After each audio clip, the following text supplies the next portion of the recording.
In a move that's kind of surprising, it looks like the government finally decided to do something that we've been screaming at them to do for years: cut defense spending. Now, unfortunately, we will not be celebrating these specific cuts. Why is that? Because the defense spending that they're talking about cutting is military pensions. So in other words, the one area of defense spending that should be off limits and should be a sacred cow and should be taboo to cut, that's the one thing that the federal government, Democrats and Republicans, both of them are going, yeah, let's cut that one. You look at this bloated military budget where we have 900 bases around the world. We spend more than the next 14 largest militaries combined, even though most of them are our allies. Okay? We spent $7 trillion in Iraq when all is said and done by 2053. You look at this scenario and you say, cut pensions. You can't, do with maybe 621 bases?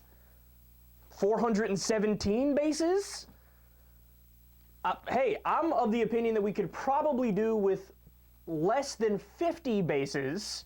But no, all 900 need to stay, and the people who worked for the government all their lives, whether as somebody in the military or somebody who just worked at the Pentagon, we need to cut their pay for when they leave. Pensions, cut it. Forget it. Lower their standard of living. But continue to fund the behemoth that is the military-industrial complex, and continue to fund the rich contractors.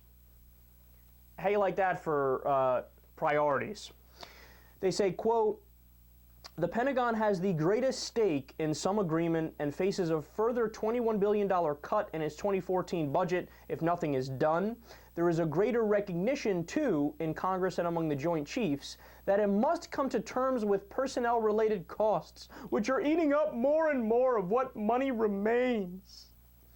So let me decode this and break this down for you a little bit. What they're talking about, the $21 billion cut that they face in the 2014 budget, that's the sequester. Now, the sequester is across-the-board cuts. They're indiscriminate. So, in other words, what these Congress people want to do is take the indiscriminate cuts and make them discriminate. But they want them to be discriminate in the worst way possible. So, no. Make sure all that money goes to Kellogg, Brown and Root and Halliburton and Boeing and all the other defense contractors to build useless planes and tanks that we don't need. But at the same time, cut the pensions for people who just simply work for a living and need the money.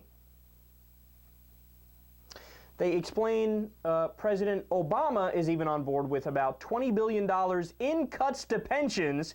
There you go, you progressive lion, you. Always looking out for the people, aren't you?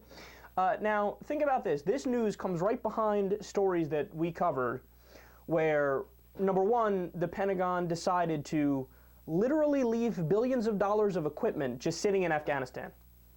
And they said to their people in the Afghani military, go ahead, scrap it, scrap the metal, take the money, use it for yourself. What was their reasoning? They said, oh, it costs a lot of money to bring all this stuff back home. You know what costs more money? Leaving it there! Are you kidding me? All these different tanks, airplanes, bases, entire bases, right? Since we're withdrawing to a certain number of, a lower level number of troops. But no, just leave everything there. Leave everything there. Don't worry about it. So you can do that while at the same time you want to cut fucking pensions at homes. Are you insane? We also covered stories about the Abrams tanks that the military told the government we don't need them. And the government said, oh, silly, here, pass the law anyway. Quick, make the tanks, make the tanks. Now, why did Congress want to do that? Because all the Congress people are corrupt. They're bought by the company that makes the Abrams tanks.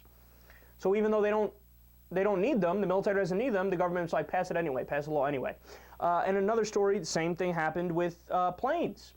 We built, what is it, the F-35 planes, which flat out don't work or aren't as good as the previous model. All these things are sitting in a giant area in the middle of Nevada in the desert and just sitting there, rotting. So again, we have all the money in the world for all these useless contracts that make the rich people richer, okay? While at the same time we need to cut pensions and cut all these things for actual regular Americans. To say the priorities are fucked up is the understatement of the year. To say this is bullshit is the understatement of the year. And to say this is pathetic is the understatement of the year.